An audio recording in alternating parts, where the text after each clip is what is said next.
সুপ্রিয় মরিচ চাষী ভাইয়েরা, আসসালামু আলাইকুম। ভিডিওটি বিস্তারিত আলোচনা করার আগে আপনারা যে গাছগুলো দেখতে পাচ্ছেন, যে গাছের উপর অংশে পাতাগুলো হলুদ হয়ে আছে, তো এটা মূলত একটি সারের ঘাটতির কারণে হলুদ হয়ে থাকে।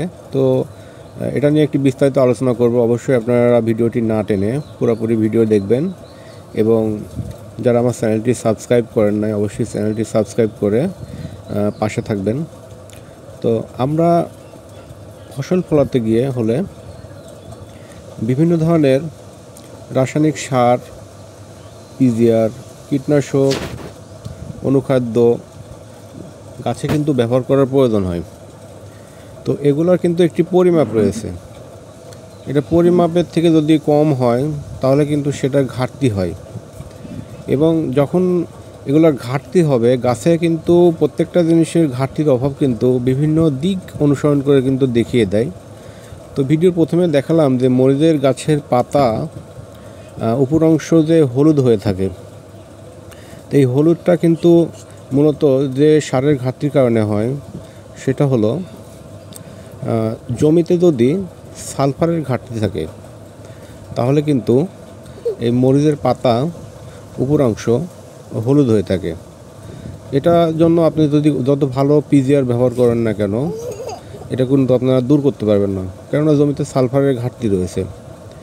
তো সালফার কিন্তু বাজারে বিভিন্ন কোম্পানি কিন্তু বিভিন্ন নামে বিক্রি করে থাকে।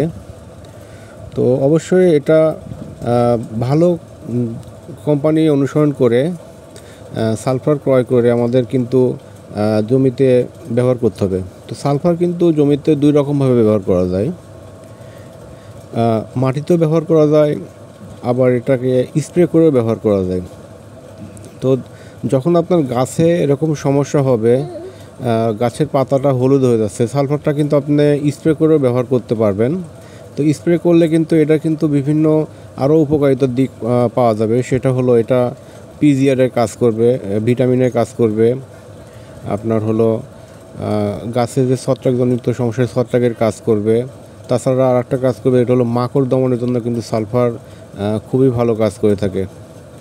তো আপনারা যারা মরিচ চাষ করছেন, মরিচের জমিতে যদি এরকম সমস্যা যদি কোনোভাবে তৈরি হয়ে থাকে, তো অবশ্যই আপনারা তখন ভেবে নেবেন যে আপনার জমিতে সালফারের ঘাটতি হয়েছে।